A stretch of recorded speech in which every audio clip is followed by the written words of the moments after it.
Well, most Christians think that desire is a problem. We want less of it, we want more control over it, or as I've seen in my own practice helping guys quit porn, we sometimes just try to shut desire down altogether. But it's possible that maybe desire isn't the enemy. And today I'm joined by Jay Stringer. You guys may know him as the author of Unwanted, but we're talking about his new book, Desire, which really flips the whole conversation about this critical subject, I think, especially if you grew up in the church. And not just about sex, but really about how desire shapes healing, intimacy, and meaning. Guys, I've been wanting to have Jay on the podcast for a long time. So this is, and it's especially just a really cool treat for me. And I think the one thing I'll just say here before I pass it over to Jay to say hi is if you ever felt stuck, even while doing the right things, or you really don't know what you want in this life, but you know you want more, I think this conversation will really change how you understand what's going on and hopefully give you some actionable items as well. So without further ado, Jay, welcome to the podcast. Sathiya, thank you so much for having me. Honored to be on your podcast. I know it's been some time coming, so delighted to be here with you today. Yeah, I'm glad it finally worked out. And look, I told you this a little bit before we hit record, but the amount of guys in our audience, the amount of guys in our community and in our coaching programs that have been impacted by your work, I think especially Unwanted in particular, is it's incalculable. It's too many people now. So you've really made a difference in what we're doing here, and just very grateful for everything you've done.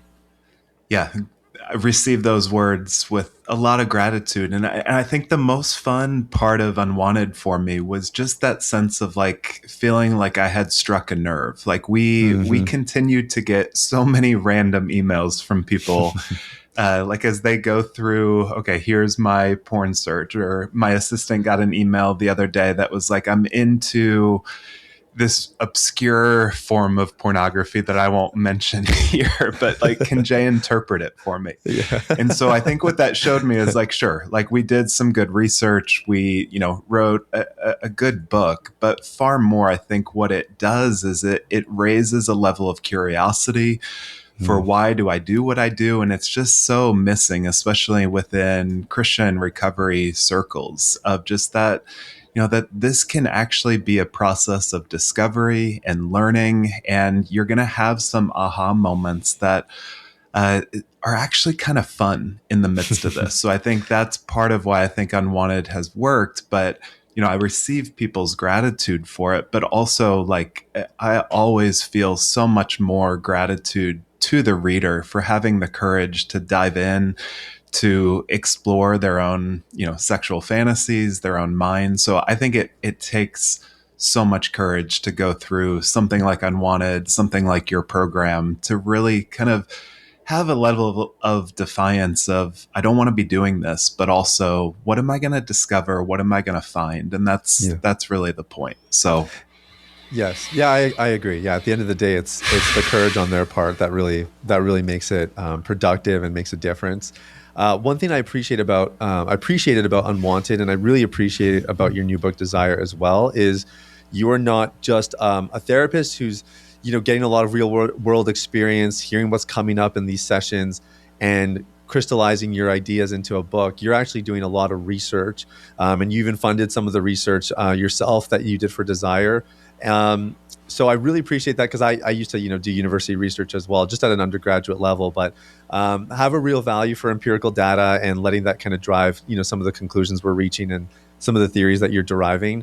So just as a starting point to kind of dump into Desire, what problem did this book solve that Unwanted couldn't, or why did this book need to be written now?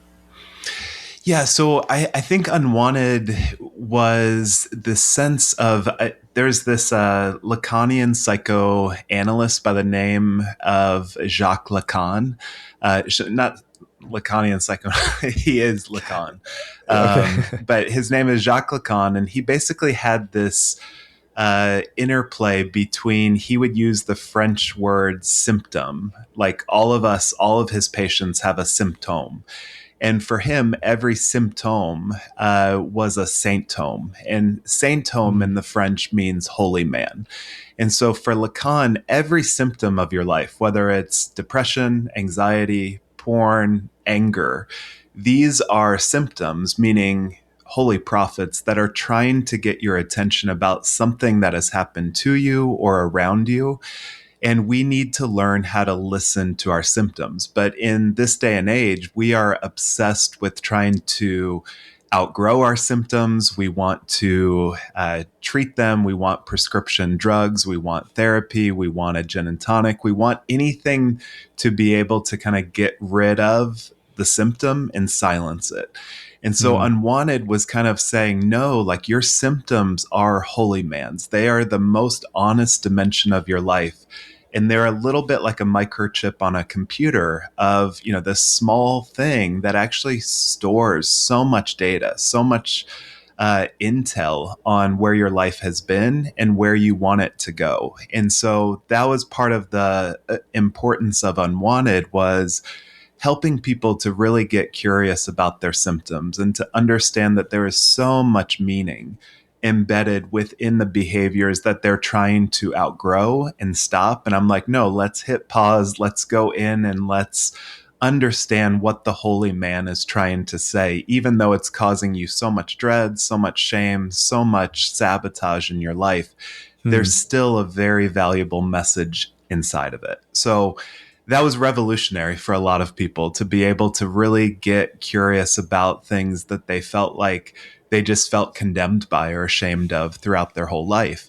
Yeah. But then as I started continuing doing, psychotherapy, continued to pay attention to the research and just listening to what do people need, in some ways as a prequel to Unwanted, as a sequel to Unwanted, like what are we dealing with? And I realized it's the engine of desire itself Mm. is underneath all of that. And we are living in a time where I think there are two very unhelpful models with desire. There's one desire that says fear your desire because it's going to turn you into something selfish. It's going to turn you into something entitled, or you might, God forbid, desire something sexual.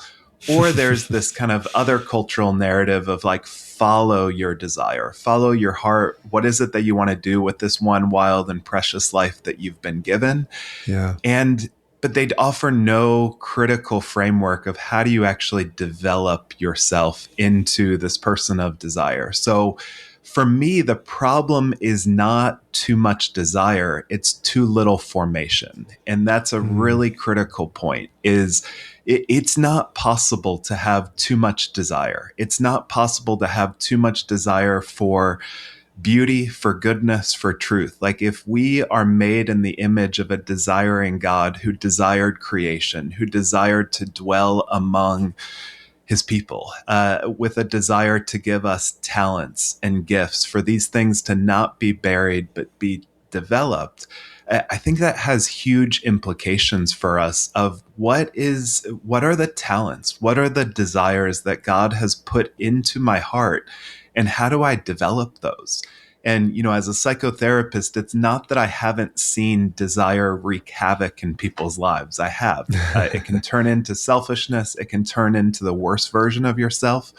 But do you know what else is full of desire? Like people who change the world, people who Yeah. radically engage in justice and science and find cures for difficult things and start recovery programs and write books. Like all of that is the product of desire that is well formed.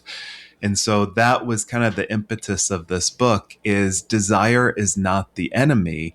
But if we continue to pathologize it and continue to, especially in the addiction world, to make people feel like they are always going to be addicts and always going to struggle with this thing, it's Yeah. like you suppress your life force. And so people go from anxious and ashamed to I think mildly depressed, and just a sense of like, what is my life actually for? And I'm just going to struggle with this thing.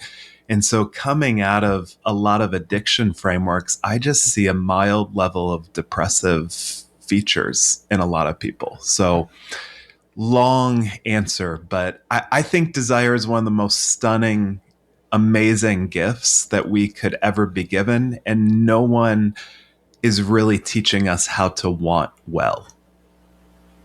Yeah. I really appreciate that. And I think the book is striking a nice middle ground of, like you said, you have, yeah, I mean, even in the, the porn recovery space or even the addiction space, like there's a lot of conversations about suppression, right? And you got to kind of grit your teeth or bear down through it. I think even people who have been like formed by like your writing or Dan Allender's writing, or where there's a little bit more of an understanding of trauma and childhood experiences and some of these narratives that shape it. I still think a lot of the solutions are very suppression oriented. And I was telling you before we hit record, one thing that I've just been pleasantly surprised at from getting into this space and helping guys quit porn for about 7 years now is realizing how many of these desires do start to surface when guys find, like legitimate freedom, whether it's a desire to start a business or be more present at the home, or whatever it might be. I think it's a really it's a beautiful thing, and like you said, they're actually God-given. You also do talk in the book about how desire is diagnostic. Like it has intel, it has information. It's not dangerous, but it is actually really helpful. What do people fundamentally misunderstand about desire? And I'm especially thinking about, like someone might say, "Well, I'm addicted to pornography. I have a desire for porn. Is that healthy?" Like obviously that's a craving. Like there's some different Yeah. layers to this, but what do people typically tend to kind of just miss, even just when they hear the word desire? Yeah, I want people to develop a level of curiosity around their desires, that their desires are not random, but many times we think that we are the authors of our desire. And so part of what I'm trying to build in this is like, what would it mean for you to have a healthy interrogation at the beginning about your desires? So I Hmm. don't think every desire needs to be feared. I don't think every desire needs to be followed. I think those are two Hmm. unhelpful binaries. So let me give a couple examples. So one of the first studies I read when I started the research for desire was basically these people were given two word pairs. So it'd be like Sathiya gets the word ocean and moon. And then, the researchers ask you a couple questions. And then 10 minutes later, they say, what is your favorite detergent? Pause. And then the research respondents more likely that had been primed with ocean and moon answered tide, like statistically more significantly more likely to report Tide was their favorite detergent. But then they would ask them, why did you pick Tide? And they're like, well, I think I saw an ad for it, or maybe my mom used to buy that growing up. But they were completely unaware of how much they had been primed by just the Hmm. words ocean and moon. And so then when you're looking at kind of the porn industry, things like choking within sex have gone up astronomically. And then when you begin to ask, like, why is that happening? Well, you can also see the impact of those experiences in porn and then the prevalence of porn taking over people. And so that is priming our experiences. But same thing from your family of origin. Some of us were taught that wanting anything was just synonymous with being selfish. And so that Hmm. sense of like, I have always had to suppress my desire, and the desires that I have wanted have always had to be in secret. And so maybe that started with brownies or chocolate chip cookies, and then it became porn. But it was always the sense that if I were to live full of desire, someone is going to critique me, and that needs to be done in secret. And so, as you put brilliantly, when people begin to address their unwanted behaviors, there's so much creativity in it. There's so much secrecy. There's so much longing and desire that gets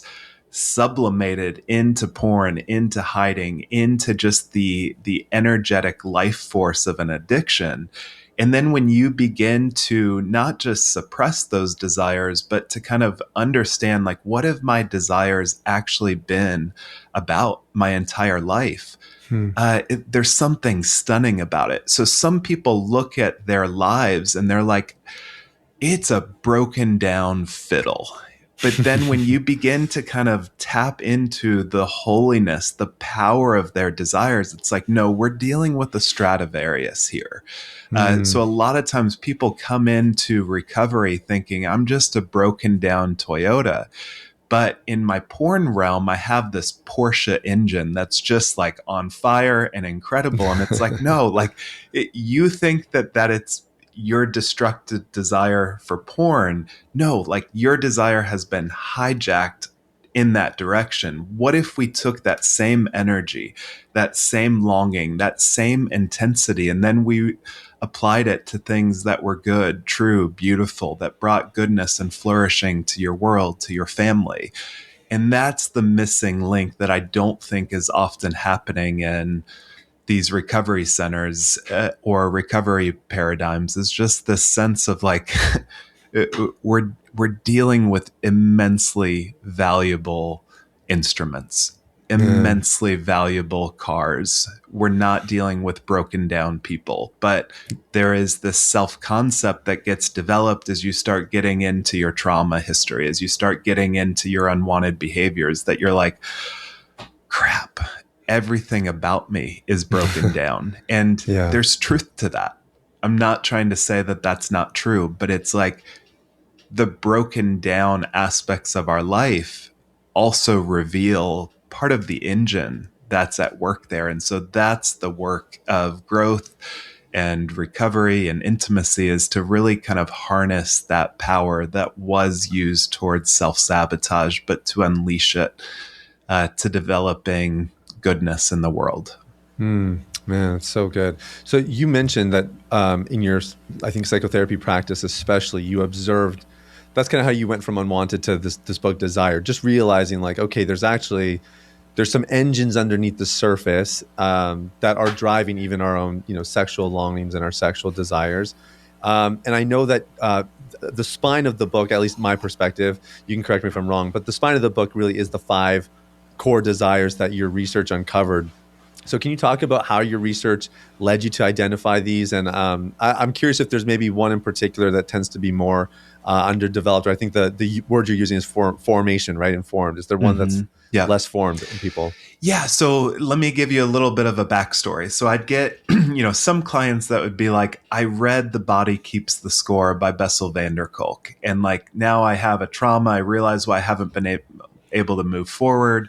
Or you'll read, some people would come in and, if they were female clients, they might read a book like Come As You Are by Emily Nagoski and be like, I was never given any of this information. It's so helpful. Or you read like Bill Plotkin's, Soulcraft and Developing Yourself, or you read, just some of the, Huberman type of influencers out there with regard to like that you just need some protocols in your life and, get some sunlight and, develop yourself here. And then they think that like, okay, I've got the solution now. I've read Allender's book. I've read Body Keeps the Score. I've read it, kind of anything that I need to read. And it was like, okay, now this is working, until it didn't work. And so most people would end up kind of over indexing in a single paradigm, or like, I'm having marital issues, so I just need to read John Gottman or Esther Perel. And I found some helpful stuff, but then it's like, you worked on your marriage, but then you never addressed your own trauma history. Or some people address their own trauma history, but then never connected the dots to why intimacy still sucks for them. And so some people would, chase after meaning and, work with a lot of successful people who are building empires, but their own lives are imploding, their own intimacy. So they become Joan of Arcs in their respective fields, but they don't know how to do intimacy in their life. So part of what I started recognizing is it's so easy to get over indexed into a helpful paradigm. And then also remain underdeveloped in others. And so part of what I started realizing is that there are 5 core desires that people need to develop. And this was true in the research, but also, part of what I was observing in clinical practice. And that would be a desire for wholeness, a desire for personal growth, a desire for intimacy, a desire for pleasure, and then a desire for meaning. So those 5 core desires were essential. So wholeness is about knowing your story, knowing where you come from, knowing your adverse childhood experiences, understanding the provisional self that you needed to develop in order to survive your world. And I can unpack that in a bit. The second would be a desire for personal growth. And this is about not outsourcing your need for validation to another person, not blaming your past, but really developing a sense of self that's going to carry you through many decades of your life. So this is the category of differentiation, individuation, that you become a different type of person as you go through this process. And you Mm. have to desire growth that's not about optimization. It's not about developing mastery over your life. This is about entering into the crucibles, confronting the aspects of yourself that you do not want to see, and kind Mm. of developing the vessel that's going to carry you throughout the rest of your life. The third desire is that of intimacy, which is essentially about learning how to give and receive love. And again, if we come from a family of origin that never really taught us intimacy, that didn't see us, how are we going to develop intimacy with our friends or with our Mm. partners? And so most people, loneliness is the single greatest health factor facing American men these days. Not cancer, not heart disease, it's loneliness. And Right. then you get into marriage, and, marriage, in my estimation, most marriages, there are some marriages that are indeed broken and need a divorce because of destructiveness, hiddenness, harm, abuse. But many times, what we think is a broken marriage is actually our marriage working quite well to reveal where we are underdeveloped and where we are struggling. And so I Mm. want to help people, understand that the crucibles that they face in intimacy are these clarion calls to address where you're underdeveloped in your marriage and your Wow. relationship. And then the fourth desire is that of sexual pleasure and intimacy, and just really knowing how to understand that sex is going to reveal things about you. It's going to provoke you in ways that you have never wanted to be provoked. And then it can eventually heal you. But the dilemma for most of us is that we don't like sex revealing our insecurities. We don't want to be provoked beyond our window of tolerance. And because of Mm. that, we don't really get to the healing and transformative power of sex. And then Mm. final would be, meaning and purpose. And so, what is it that you want to do with this life after you've studied who you are, after you've gotten a sense of what your identity is? What's the gift? What's the boon that you are going to bring back to the world? So I Yeah. know that's a lot of different categories. All five of those could be a book, but what I want the listener to kind of pay attention to is like those five desires are so essential for flourishing that you Mm. need to choose all of them. They're not a la carte menu options that you just get to pick or choose. Uh, Right. at different seasons of your life, you need to choose all of them. So not all at once typically, but Right. the book is set up that there's a flow to how I think all this needs to be done. Wow. Yeah, I think it's really, really insightful. Um, yeah, I know lot. it's a I mean, lot, but there's a lot of follow up questions there. Yeah. yeah, Let's start with the provisional self. I think this yeah, is really a really critical concept. That's from the first desire, hmm which is I'm forgetting the word now, the word that you use, but unpack that wholeness. provisional Yeah, wholeness. Yes, thank you. yeah. So the provisional self is not your real self. It's provisional, meaning it's temporary. So as a result of our upbringings, all of us have formed a provisional self to be able to make our life work.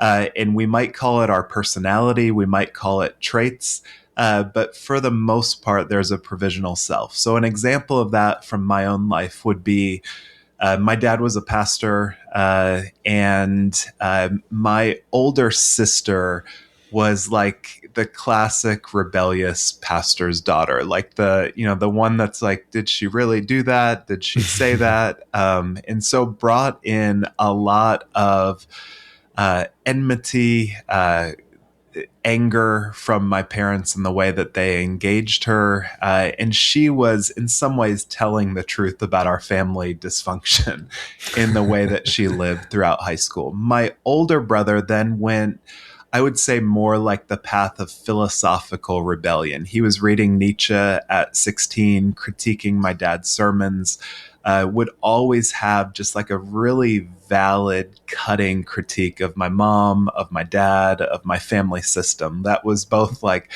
shut up, and you're absolutely right.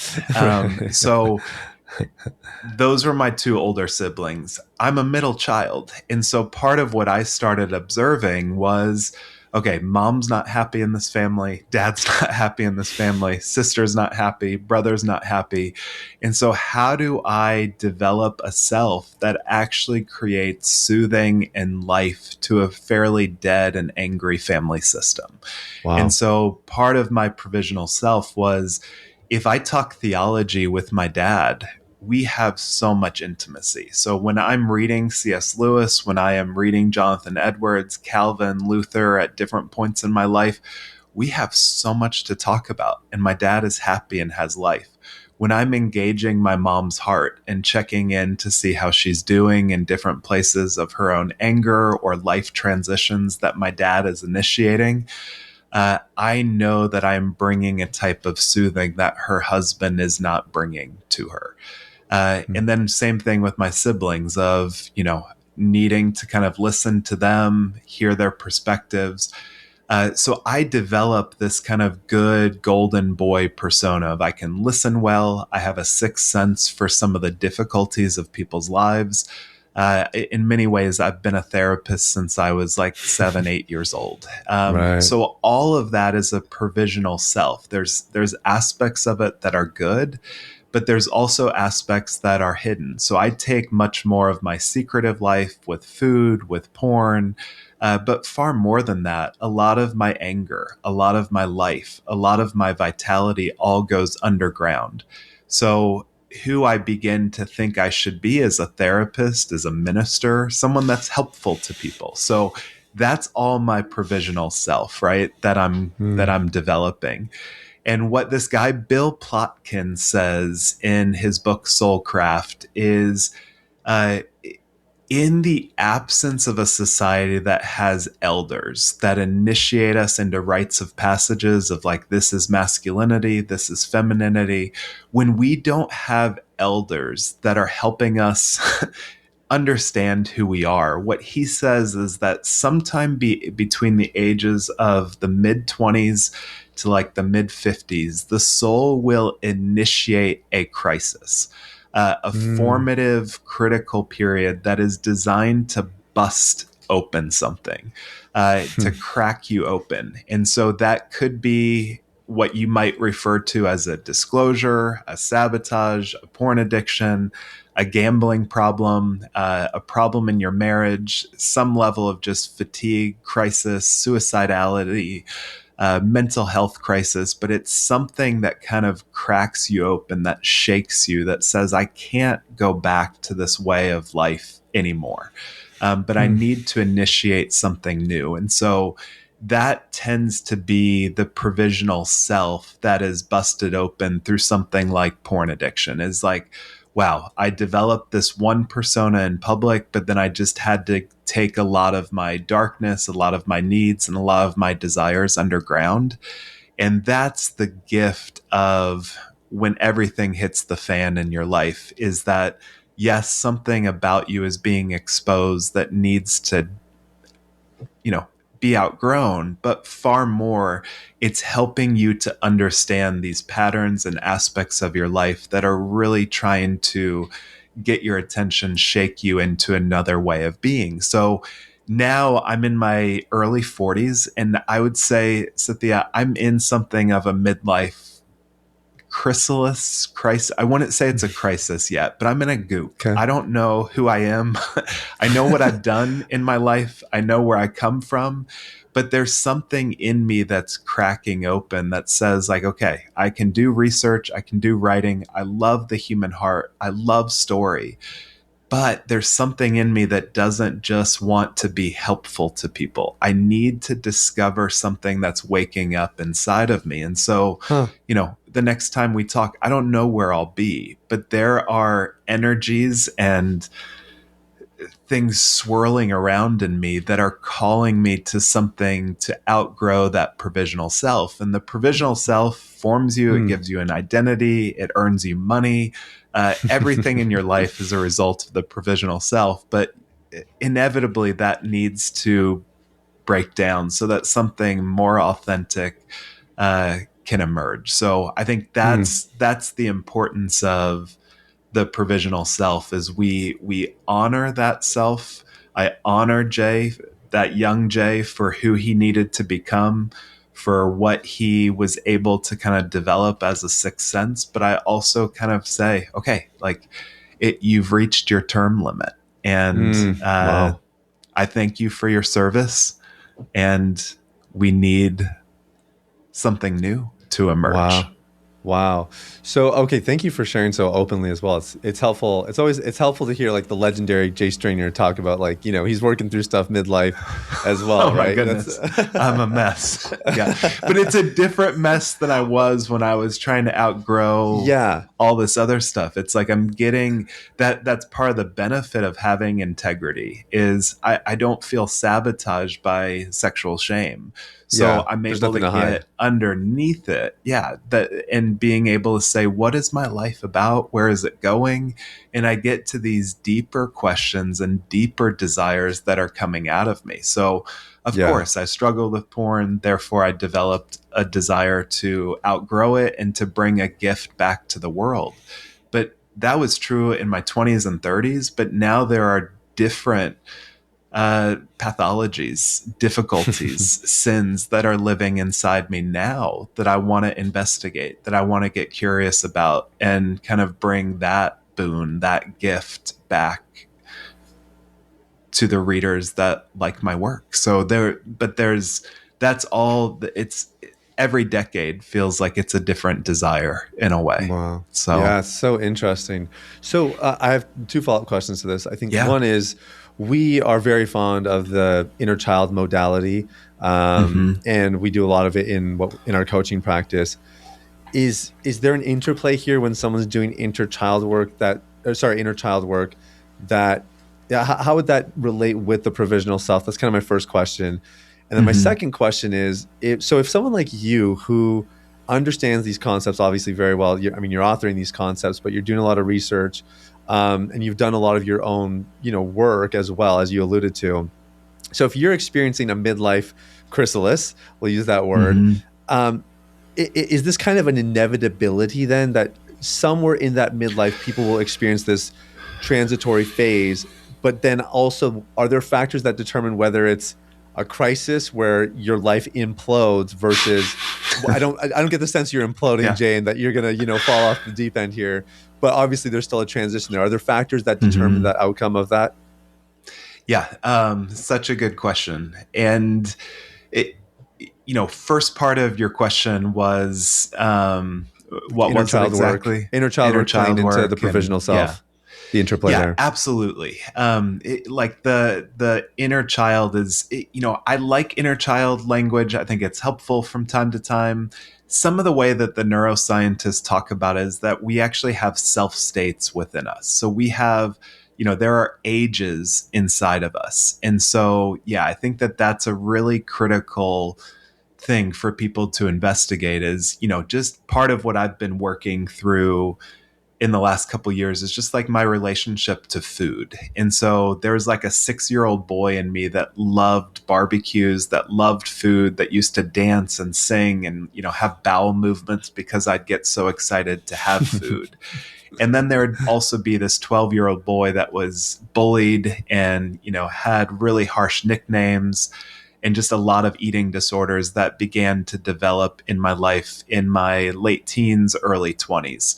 So, there is inner child work to be done, but I think that what's more helpful for me is that I have ages living inside of me. I have a 6-year-old boy who's full of life. I have this 12-year-old boy that really twins 12-year-old twins inside of me. One is like the comfort seeker and just wants to just indulge. And then there's like this other twin boy that's like much more of a sadist. He's just cruel and angry, and he yells at that kid for wanting to find soothing and punishment.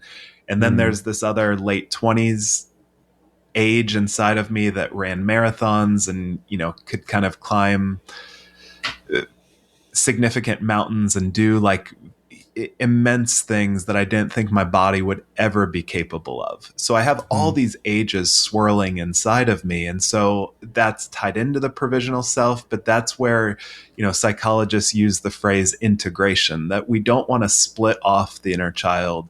We don't want to just split off the provisional self, but we want to integrate it, that there's a time and a place. And so Bill Plotkin, again, has this notion of the loyal soldier. And the loyal soldier was a reference to Japanese soldiers who were basically on these remote islands in World War II or after World War II. And what would happen is they had no intel, no data, no radio to let them know that the war had been over.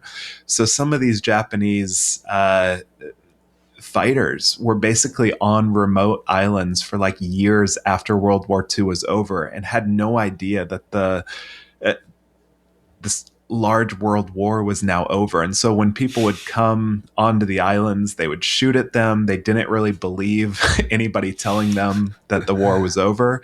And so what Japan did was they invited, these loyal soldiers home. They gave them an honorable welcome. And they thanked them for their service, but then they recommissioned them to other places in society. And that's kind of what we need with this provisional self and the inner child stuff is we need integration, that there are things that we learned in our provisional self and that we need to address within the inner child that are super helpful for integration as our adult. But sometimes when I hear people do inner child work, it's like that their inner child just needs to be pitied and is this like wounded, vulnerable boy. And more often than not, when I really tap into my inner child, there's definitely grief and trauma that's there. But like, there is this boy that is like so full of life. There is this teenager that just like doesn't want food, doesn't want more theological books from his dad. Like he wants adventure. And so my inner child work hasn't so much been a summons to like pity the kid. It's much more of like, wow, what would repentance look like to actually join this boy in all the life, all the desire that he wants to have? And so that's integration, is bringing all of these ages, all of these self states, all of these selves together, and then say, where is this story going? What do I want to do with this life that I have? Yeah, it's so good. So good. And then what about on the midlife point? Like if everybody goes through this transition at some point and you break out of the provisional self, how do you, for someone like me who I guess maybe is on the cusp of it, I'm 35, so I'm not there yet, but what should I be doing soon? So now I'm like, okay, well, what do I do to make sure that my life doesn't crumble here when the time comes? I mean, I'm being dramatic, but you know what I mean. What are things people can be thinking about to make sure that goes well? Well, I think like the soul is not above catastrophe to get your attention. And so, sometimes I'll work with ministry leaders and they have an affair, and it could be outside the church. It could be abuse of power within the church. And we start talking about it, and it's like, you have been wanting to get out of ministry for 9 years, and you did not pay attention to your soul, to the spirit guiding you. And you started making these compromises in your life that would inevitably give you a ticket out of ministry. So again, why did you have to destroy your marriage, your ministry in the process? Because you were not listening to your soul. And so that's what ends up happening, is that, you have sometimes some of the mystics, some of the ancients would just talk about these two halves of life, that the first half of life is you're building your name, you're building your recognition, you're building your 401k, you're developing, what it is that you bring to the world. And then you realize that the very thing that you have built is actually keeping you from knowing yourself, from enjoying yourself, from just like being at home in your own skin, at really enjoying a sunset, really enjoying just the beauty of who your kids are becoming. And so that becomes kind of the soul's way of there's a deadness here. Or like me, okay, you're a good therapist, you've written some good books, but like, are you fully alive yet? And I think that to me is integrity, is not just what we're doing with our genitals, but much more of a sense of like, is there life? Is there creativity? And I think that's where my soul is trying to shake me, of saying like, there could be more life. There's more creative expression in you than just research and sitting in a therapy chair and hearing stories. Like, you have stories inside of you. And so like when I saw the movie Hamnet a couple times, and it was like Sunday mornings, we have a church that we go to, but it was like, I need far more honesty than what churches can provide on most days. So I went and saw Hamnet, I think 2 or 3 straight Sunday mornings, and just wept my way through the agony of that story, grief, but also just like, Shakespeare is mad in this small village and needs to honor the sense of, for him, he needed to go to London in order to write, in order to create. And there was this sense of like, again, if Shakespeare had not honored the turmoil inside of him, if his wife and him did not have a type of marriage that released one another to be odd and strange and do the things that they needed to do in the world, what Shakespeare pieces would we not have in the world? So there was something about his own inner turmoil, if you've seen that movie, that really launched him into a place of creativity. And so I think, desire changes over the course of our life. When we're like 18, we want to get out on our own. We want to define ourselves. In our 20s, we want to optimize our bodies, our health. 30s, we might want to like care for our families, for our careers, really make a name for ourselves. And then 40s is kind of this middle stage of, okay, I can keep going with that. I can keep earning a lot of money off of this thing that I have built. But then desires are going to shift. And so I think that's why the soul, that classic midlife crisis of buy a Ferrari, a Porsche, a Corvette, or actually listen to your soul and how it's trying to wake you up. So long way of saying like, we have to pay attention to what our soul is trying to initiate. Like where is there more honesty? Where is there more life? Where is there a sense of, even in my life today, I know that I am putting on a persona, which is, it's the Greek for stage mask. I'm not really bringing my authentic self to the world, but I have learned a stage mask that is successful for me, but it's not real. And so that, I think, is how you pay attention to it, is like, what are these rumblings underneath the surface that, again, I can be doing a podcast, you can be doing a podcast, and there's answers that that will work. And then there's also answers that like, I couldn't possibly say that. And I'm not saying it needs to be disclosed publicly, but are you taking those disturbances in the matrix to a good friend, to your pastor, to your therapist, to kind of say like, my soul is speaking, the holy man is at work again. Am I listening, or am I saying shut up? And so yeah, well, and I think in some ways, maybe you could even make an argument that when we're younger, it's a little bit easier to ignore that voice, right? To ignore those longings of the heart.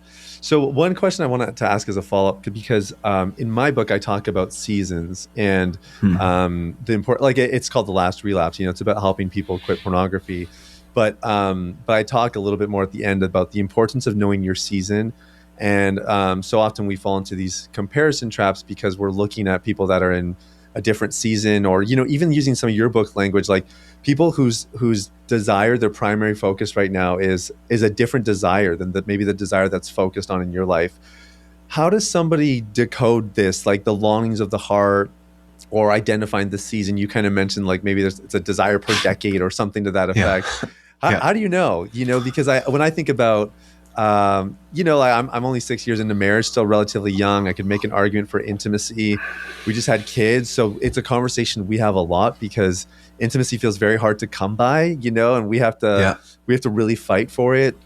But I mean, I could make an argument. I'm in a growth phase as well. I'm learning how to run a business and manage a team and how to create more value in the world and set my family up financially and all of that.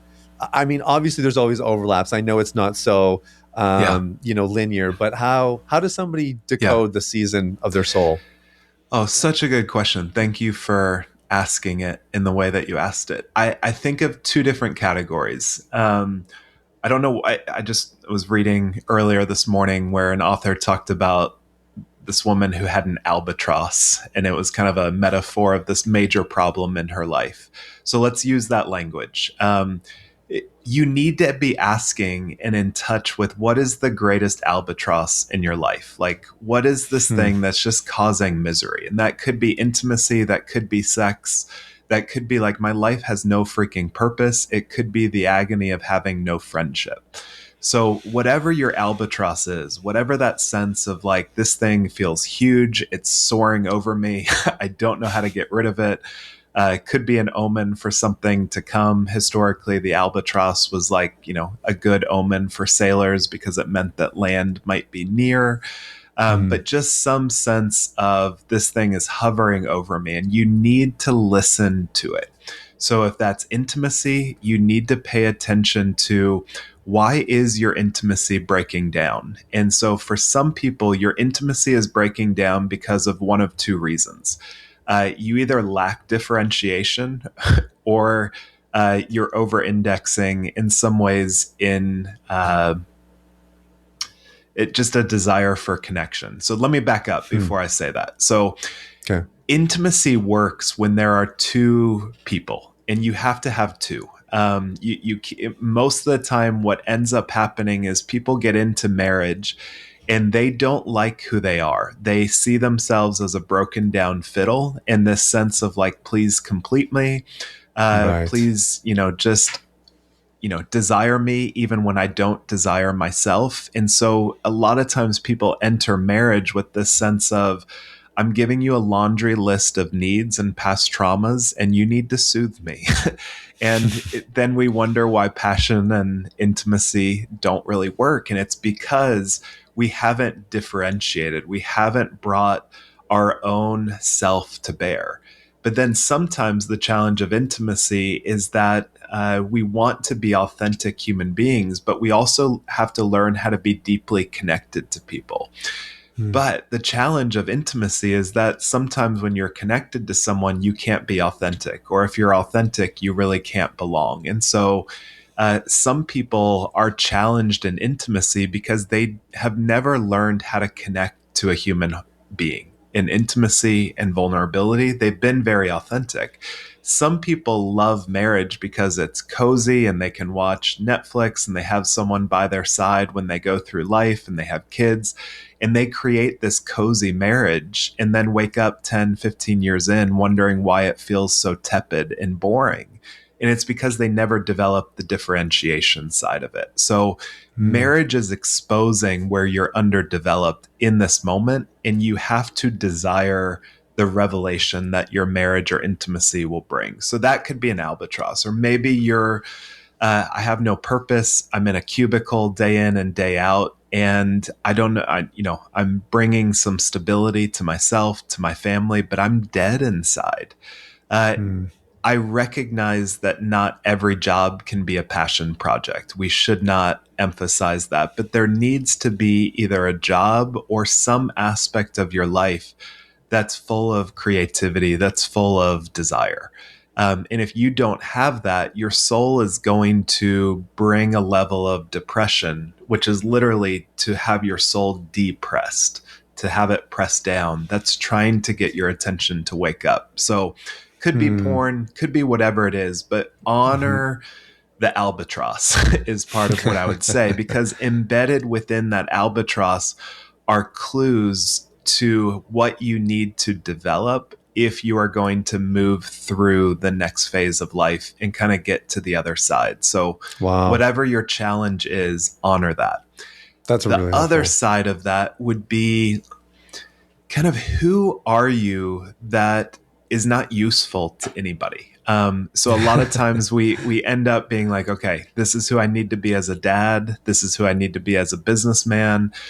This is who I need to be in my career for my kids. And so a lot of times we just develop this way of life that's, serving others and being good, but we're not doing something that has no utilitarian purpose. Like, we just do it because we enjoy it. And so sometimes that goes back to intimacy, that one of the concepts I'm working with is to invite couples to figure out a third, not like polyamory, but like, who are you that's separate from your spouse? Because a lot of Hmm. times in those early stages of friendship or intimacy with a spouse, like, what you loved about your best friend, what you loved about your spouse was that they were different than you. They had different interests, they had different, and maybe there was some common ground, but there was that sense of like, wow, my wife is going to go off, or my girlfriend at the time is going to go off to this retreat, and who's she going to come back? And I can't wait to talk to her, because it's, there's been some distance, there's been some space that's actually allowed desire to grow.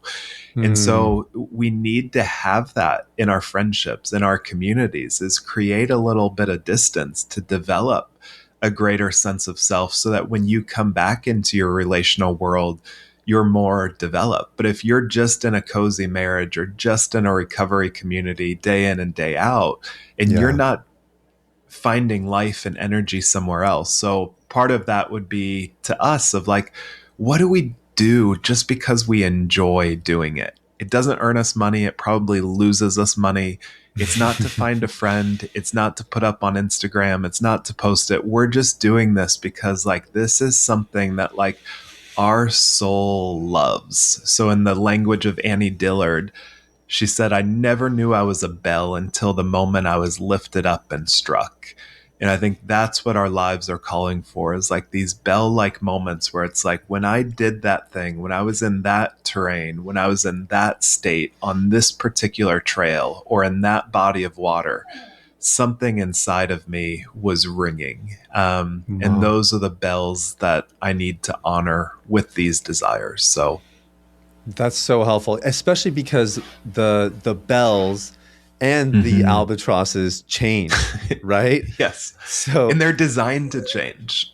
Yes. right. That's got to be the most Because like one that's of the most it, frustrating but things for think of, me, right? so frustrating, but think about any movie you love, any novel that you love. There are bells and albatrosses all the way through. Otherwise, it's Of not a good course. story. And that It's the doesn't whole help you. movie, But it's yeah. like there has to be some tension, some movement. And, I loathe what I'm in right now. I mean, it's midlife. Chrysalis, I have a little bit more maturity in how I'm thinking about it than I did in my 20s. But like, it's the same source of dread of like when I had eating disorder and porn struggle of like, am I ever going to be out of this thing? Like, how can I Yeah. be calling myself like someone that wants to be a minister or a therapist? I'm so unhealthy. And now it's like even more shame, where it's like, I have all these things inside of me that are swirling, and I'm a freaking professional now. Shouldn't I be beyond that? But it's like, no, there's something about the misery, the critical period, the albatross, the misery that's trying to get my attention to wake me up. And Hmm. yeah, I can't say I'm grateful for it, because that would be a lie right now. But I'm at least more intrigued by what's emerging Yeah. in this And chrysalis. So, yeah. Yeah, it makes sense. I know for me, I think what frustrates me is when I find a bell, I'll latch onto it. I'll build days around it. Like I love it. And it always frustrates me when it wears off. You know, that like nothing lasts forever and you have to solve the Okay. problem again, you know, when your season Yeah, no, changes, exactly. Yeah, I right? hate it too. What's a bell for you these days? Well, I'm having a really hard time answering that question. Yeah. Because I feel like the space I have for a bell is so small. You know, two little Yeah. kids. My oldest is two. You know, very active and deep clean in what we do. It's demanding here, but and the bell that I've always come back to, and I actually it's interesting because I had a season where this it wasn't a bell for me. Everything had kind of worn off was music. So Hmm. music at a young age, especially the piano, was just like something that just lit up my heart. I just lost track of time. Wow. Really Yes, loved that's it. the Then key I, phrase. yeah, lost track of time. Right, you're in Hmm. that kind of liminal space, and then I kind of did it professionally, and then there was a little bit of like the obligatory volunteerism that gets attached to some of these Yes. giftings Yeah. that are useful in ministry. And my wife and Yes. I had a season. We transitioned out of a church that we loved. It meant a lot to us, but we had moved, and we felt like it was time for a change. We just sat at the back of the church for 2 years. She's an incredible worship leader. Hmm. Nobody knew who we were or what we were capable of, and it was glorious. And I felt like it reset my heart a little bit with music, and music has become a bell. I have my keyboards right over here. So Do you? sometimes between calls, I'll go Yes. and I'll just hammer out for 5 minutes, and it's really nice. So I think that's the closest thing I can think of right now. And what do you find yourself like playing? Like, is it loud? Is it quiet? Like, what, like, if your soul were just to be released of like, this doesn't have to be pleasant or for worship or for stage, like, what do you have a sense of like, It's even the tone or what side yeah, of the keyboard you're drawn to right now? it's quiet. It doesn't have Okay. like worship music always has a crescendo, right? And Yeah. a lot of song is are built around the crescendo, and everything else kind of works around it. Yeah. So I Hmm. just find it so nice to just play a song for 5 minutes, and it's relatively the same. Yeah. Yeah. Lots of reverb. It's a Nord, so I have little knobs to control the tone. So lots of reverb, lots of Hmm. delays in the back to make the sound very full. And I don't know, I like that I can make little strikes to the keyboard, and it has sounds that last a long time. You know, it's like very Yeah. low It's so stimulus. good. Okay. Yeah, Yeah. Love it. yeah. Yeah. So I was just it's looking helpful. up a keyboard myself and saw some of the because we were watching some of the like the Taylor Swift documentary as a family, and Okay. like she's got a Nord keyboard, so Yeah, dude. they Yeah. look very nice. They're nice. I mean, I grew up playing you know, like an upright piano. So I didn't mention this earlier. Also a pastor's Yeah. kid, also an older Okay. sister that had a bit of a rebel streak in her. Yeah. But I grew up in the basements of these United churches playing, you know, probably 50, 60-year-old upright pianos. So that's why I love the Wow. Nord. It's the only electric So piano I've ever good. played that feels like a real piano. So Is yeah. it? Okay. Yeah. So we Yeah. can talk more about that after if you're looking at No, models but or I think like whatever. that's Yeah. part of the thing is like how do you find your own oxygen, your own bells, and that's we're all in seasons of life all the time. That if I choose this keyboard for an hour, if I choose this hike, if I get out of town for 3 days, like I've lost my son's basketball game, or I'm not present to my daughter's acting class or homework that she needs help on. But it's a Mm. sense of like I show up as a bit of a shell of a man versus like Hmm. what if I actually went and found the melody? What if I went and found the wild again? And I Yeah. returned back not as like a domesticated New York City trapped person, but like fully alive. That's like part of the challenge is I will Yeah. miss something, but I'm not just meant to be like a good man. I'm also meant to be a wild man, and I think that's what I Mm. haven't been able to develop yet. So Wow. for me, it would be about louder keys, some level of expression, because that would be repentance for me. Is Wow. I've chosen a way of life of suppression and image and what this is supposed to look like Mm. versus I need some healthy rebellion. And again, Yeah. back to porn, back to food, back to secrets. Secrets have that powerful rebellious feel to them. And Yeah. it sucks that recovery doesn't have more rebellion. And so now I get to play with what rebellion is. And I think that's Mm. fabulous of how do I rebel against the provisional self? How do I rebel against all these past desires, but really cultivate new desires and rebel against old ones. So Wow. it's still fun. Yeah, yeah, it's got to be. I'm amazed at how many. We had John Eldridge on the podcast Okay. maybe about 6 months ago. I'm amazed at how many interviews just always point back to Wild at Heart. I think in Mm, that whole concept, that sense of adventure and desire for it. Um, yeah. I wanted to ask a question. You said something really fascinating earlier, and I wanted to tie this into even what we were just saying a few minutes ago about your season and the desires and that kind of like that proverbial third party in a marriage that allows you to find Hmm. yourself apart. Yeah. So you mentioned at the beginning of the interview that marriage, like if you have two people in a marriage and the marriage is very dysfunctional and it's not really operating healthily, quote unquote, it's still doing its job. Yeah. And I wonder if you can explain that a little bit, because I think when you start talking about the desire of intimacy in the book, you explain how a Mm. lot of our desires that surface in these relationships are very diagnostic. Like they're really great indicators of what's going on within us. And I'd love for you to just unpack this a little bit more. Yeah. Um, yeah, it's a different paradigm. Like one of the things that I try and do with, couples that I work with is some of them are like, we'll ask that question, should I get divorced because of infidelity? Should I get divorced because our marriage has just become tepid? Some people will say, should I get divorced? The male brain is not fully developed until 26. Female brain is not developed until like 25 or so.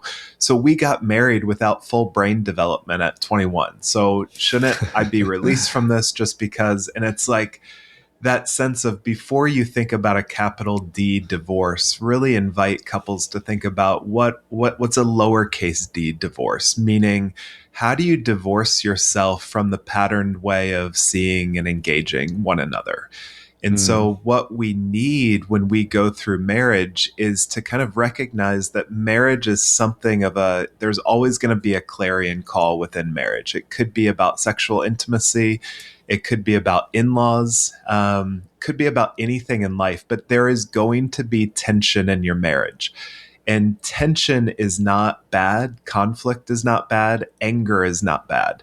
These things are trying to wake you up. They're trying to reveal that there's something in your marriage that needs to be addressed. So, a couple quick examples would be, when the Bible says, for this reason, a man will leave his mother and father. A marriage is designed to be not an addition to a family, but a brand new family. So there's mm, some sense of leaving loyalty to your mom and your dad. Leaving loyalty is very easy when you don't like your parents. It's a lot harder when you do like them or they're good people. But even if you don't like your parents, think about something like porn or alcohol or drugs, that in the absence of having a good mother or father, part of the soothing that you found was in the realm of porn or a substance use or screens. And so your mother or father's house was actually where you learned an addictive way of life. So when you mm. get married, you are asked to leave your loyalty to your mother and father. And even if you don't like them, you still have loyalties that were developed in their True. home. And marriage Yeah. is supposed to, or, if you are prioritizing your mom's needs, and this happens all the time with couples, especially those that I work from the Midwest, is, there's this sense of like they can't really choose their own marriage, their own vacation, their own winter holiday, because they need to sacrifice their children as a type of Eucharist to their mother and father because they're so empty. And they have read Mm, that their mom, their dad really needs their grandchildren around so that they can have life. And so they end up like, and again, there's burnout. And so that sense of the difficulties with in laws are trying to wake couples up to loyalty issues, of mm, where your loyalty exists. Or let's think about something like sex. What we found in the research with desire is that couples who were comfortable talking about sex, like they enjoyed it, they talked about it, they were like almost 19 times more likely to have a really good sex life just through mm, talking about what they enjoyed. So all of us have sexual accelerators and sexual brakes, things that turn us on and things that turn us off. But if you have been raised in a church or a system that's asked you to suppress knowing what you want, and then, when you do feel arousal or the potential of speaking about what you desire feels shameful, or like, what am I can't talk about this. I can't know myself in this way. Your sex life is going to impede. And so sometimes sex life is trying to invite you to kind of get a sense of, what do you enjoy and what would it mean to vulnerably share yourself? And most of us, when we have sex, we do it with our eyes closed. We don't talk about these things. We don't want to be truly seen. And so Mm, sometimes what needs to develop is not a new technique or a new thing that you need to discover. It needs to be a new version of yourself that you show up with much more vulnerability. And so mm, there are so many difficulties in our marriages that are trying to get our attention. And so that's where I kind of work with this notion that when your marriage is struggling, when it's at its hardest point, when it is just something that you feel like, I don't know if I can bear this anymore, part of what I would propose is that your marriage is doing exactly what a good marriage is supposed to do, which is to corner you with all of that, to say something in me needs to change, something in you needs to change, something in us needs to change, because, the marriage of yesterday, we can't go back to, but we also need a new marriage. And how do we develop that? And so there's mm. this great poem, not written in the context of marriage, but the poet says, "One world dead, another world powerless to be born." And so the sense that we all live between worlds. One world feels dead, the other world feels Wow. powerless to be born. And that's how you know you're in a really good formative critical period. Is I can't go back to the former way of intimacy, the former way of addiction, the former way of hiding who I am, but this new world that I want to enter, this new vision of intimacy, of life, purpose, love, growth, connection. I want that, but I don't know how to get there. And that's Mm, when you know that you're in integrity. Is I'm not going back and I have no idea how to move forward. mm. Um, That's helpful. Well, and I think even yeah. even in the recovery context, everyone goes through that. Like I was talking with a client just last week who was like, I I know I don't want to go back to pornography, but I also this new life and life without it kind of feels scary. Like I've had porn since I was a kid. Like I don't know if I'm ready for a life without it. It's like Israelites in the Yes. wilderness. Like you have Red those days where meat. you're so Give me glad. the Yeah. leeks of Yeah, Egypt. Yes. exactly. Yeah. Yeah. So I think that's really helpful. I think very relatable. You talk about critical periods in the book, and this is the perfect place to kind of land this. Um, Critical periods I think it's a neuroscience term. Is that right? Is that Mhm. correct? Yeah, it was So, phrased by a guy by the name of Ghoul, if I'm pronouncing Ghoul Dolan from Johns Hopkins University is the first one that okay. coined it. Okay, got it. So, So it's maybe it's just like a critical yeah. period. It's like a window of time ranging from days to years where the heart and the brain are open to the possibility of new learning. Okay. Okay, got it. And I think the way you use it in the book is talking about some of these, like leaving the provisional self behind. Yeah. Like you kind of even mentioned the stage of life you're in. It sounds like you're entering maybe in a critical Yeah. period. How do we navigate critical periods well?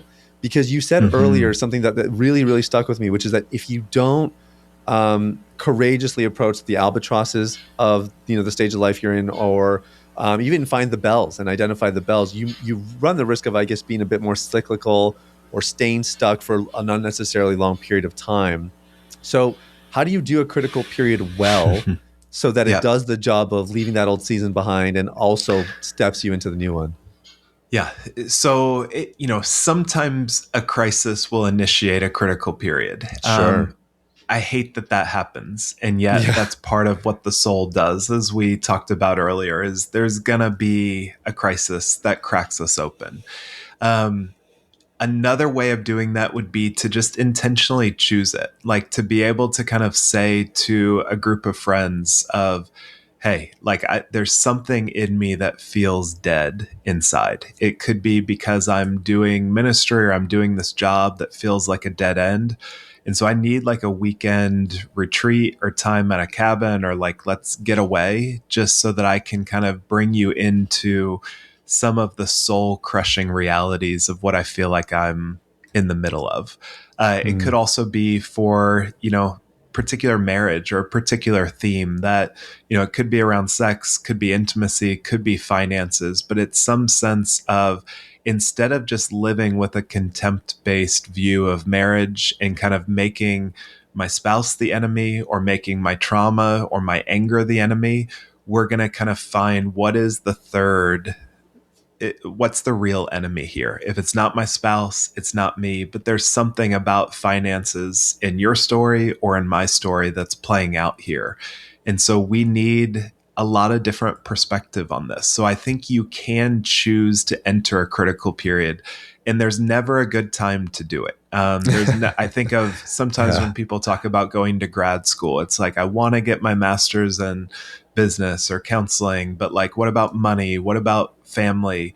And you already know this from any major decision that you make. There's never a good time to leave. There's never a good time to initiate it. There's always Yeah. something. And that's a little bit like, if you think back to like the Indiana Jones, when he needs to cross that bridge and take the step, the bridge appears in the step. And so there's all these places Mm, that are going to convince you that you really should not take that step. And yet to not honor that desire to move forward is to suppress the life force. And all of these symptoms are going to come out, from misery to porn to contempt to anger. And so the way to initiate it is to pay attention to, what do you sense the spirit is trying to wake you up to? What is your soul asking for in terms of a more authentic existence? So it could be mm, from just like, what you described of being in a season of life that there's not a lot of time. I mean, it's like so much time, energy devoted to family, to business. And so just that place of exhaustion, part of the way to choose that would be to kind of take a day, to take a time where you're not useful to anyone, and to mm, allow yourself to kind of find life, vitality, goodness, that your identity is not just in providing good things for other people, but it's someone who is fully alive with music, that has a voice and is paying attention to a music that can't be heard by anyone. mm, So that's all what we need, is to be able to initiate our own critical period. Uh, Upstream, what I don't think we're anywhere close to as a society that I would love to see emerge would be the involvement of elders. mm, So that sense of, who are the people who have been on some of these journeys 10 years, 20 years ahead of us with a level of integrity. So it's mm, baffling to me that like 13 and 14 and 15-year-old boys can go through puberty and never know that between the ages of 13 to 15, they're going to have a 20x increase in testosterone in their system, like going from a pint or a shot glass to a pint glass, from like a little balance bike to a motorcycle, right? wow. Why are we as a society not being good elders to help people to understand their bodies? So for a lot of us that Hmm. grew up as pastors' kids or in churches, I always thought there was something evil coming inside of me around 14 or 15 because I Yeah. had massive amounts of arousal. How is it that the elders in my society never initiated me into this? Now, Hmm. when I go through something of like this midlife crisis, Chrysalis, there are like 2 to 4 men that I feel like I could really turn to with the questions that are inside of me. And it's like, Hmm. I lament that. Like, how do I not have 4 or 5 people in my city that I feel like I Yeah. can really trust with this period? So that's part of, I think, the task of us who are in our 30s, 40s, 50s, 60s is to kind of say, okay, like, how do we create a life for other people that marks them with rites of initiation into manhood, into womanhood, into a sense of what Yes. are the rituals that we need to go through marriage, or what do we need when we are devoting so much time and energy to good things like a business or a family, but feel like we don't have time for ourselves? How do the elders around us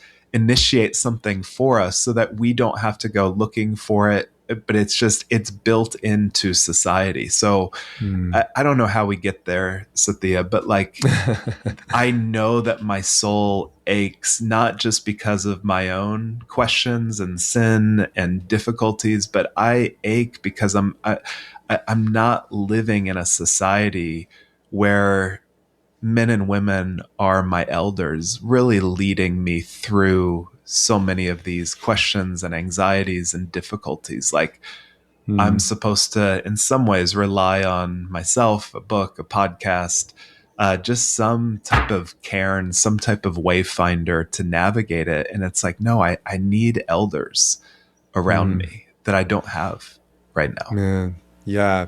Yeah. And in some ways, I think it would make these critical periods a little bit less scary too, right? A little bit more inviting, a little bit less Yeah. scary, right? A little Yeah. bit more like, okay, I And can do just to this. initiate it. Yes. Yeah. Yeah. I mean, there's Yeah. still something that your body undergoes. There's still, on the outside, it might, when you look at some of these rites that happen to kids in historical times and in other countries, you're like, oh my gosh, like, you're inflicting trauma. But when you Mm. ask, it doesn't get stored in the body as trauma. And so it looks like a trauma happening to the body, to the chest, to the face, but it's actually something that they can go back to, of like, when I face the lion, the snake, the difficulty in my life, I go back to this memory of being immersed with elders and Yeah. initiating difficulty and tension and growth. And it's like kind of just what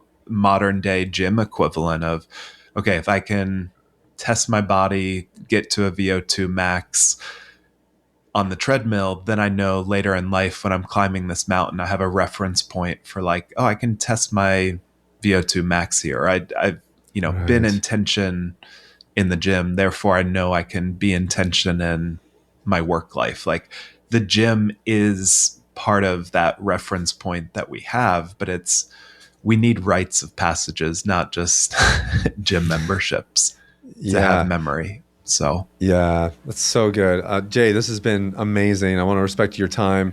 The book's called Desire. It comes with a workbook as well, which I highly recommend people get their hands on to really make the most of it. Uh, what's the best place for people to go if they want more information or even to learn how to work with you? So jay-stringer.com is my website. And the reason why there's a dash is there's a British crime fiction Ah, novelist darn who it. beat me to all the socials. But the website has, I do intensives for men and women and couples navigating this stuff. A lot of self-assessments, resources, books. So that's kind of the hub. Instagram, I'm occasionally on. So those are the primary places to get started. Yeah, you got it. We'll put links in all the show notes. And I just want to say thank you. Thank you for all the work that you're doing. And I, again, just appreciate, I know how much work goes into research, not just financially, but it's so demanding and it takes a lot of resources. And the fact that you're making so many sacrifices so that we can benefit from your findings, it really means a Mhm. lot. So thank you, Jay. Appreciate you, man. Yeah, honored to be with you. Really enjoyed our conversations and directions and just navigating our 30s and 40s, and all these themes are so important. So grateful for our conversation, even for me today. Yeah. And I'm excited to see what model of piano you wind up with next time we chat. It'll Yeah, be fun to see. or guitar or something Yeah. Okay. All right. needs to be found, but I'm not sure yet. Okay. All right. Well, stay tuned. We'll find out. Thanks again, Yes. Jay.